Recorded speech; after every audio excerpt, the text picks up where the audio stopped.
Сәлеметсіңдер ме, құрметті білім алушы оқушылар.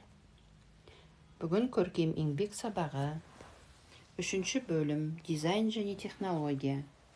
Сабақтың тақырыбы тоқыма мозаика техникасымен жасалған тігін бұйымдарының дизайны, құрақ, печворк, квилт. Сабақ жүргізуші Толықбаева Олжа Матаевна, Жамбыл облысы, Тұрар Рысқұлов ауданы, Әлихан Бөкейханов атындағы орта мектебі. Оқу мақсаттары: шығармашылық жұмыстар мен бұйымдар дайындау үдерісінде қазақтың ұлттық мәдениет элементтерін пайдалану. Шығармашылық жұмысты орындау кезеңдерін анықтай отырып, жоспар дайындау. Сабақ мақсаттары: 1. Печворк, квилт, құрақ техникалармен танысу, жұмыс міндеттерін бөліп беру. 2. Ою өрнек шаблондар бойынша декоративтік мозаика техникасында тәжірибе орындау. Бағалау критерийлер: сабақ барысында қазақтың ұлттық мәдениет элементтерін пайдаланады, жұмысты орындау кезеңдерін анықтап, жоспар дайындайды.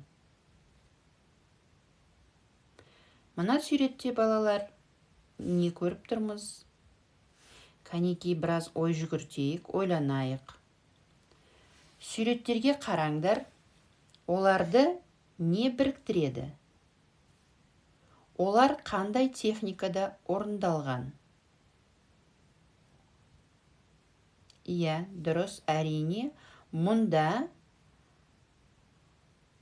құрақ техникасы біріктіріп тұр, е?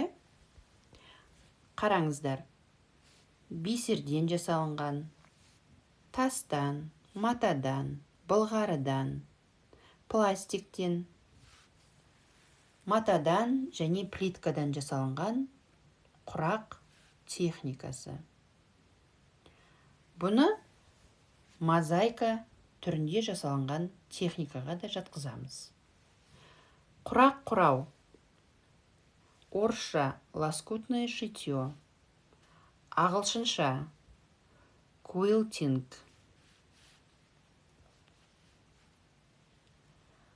Мына жерде бізге берілген суретті қарап танысып өтетін болсақ, балалар, бұл жерде үйдің жиһазын, интерьерін өзгеше осы мозаика техникасында сәндеген.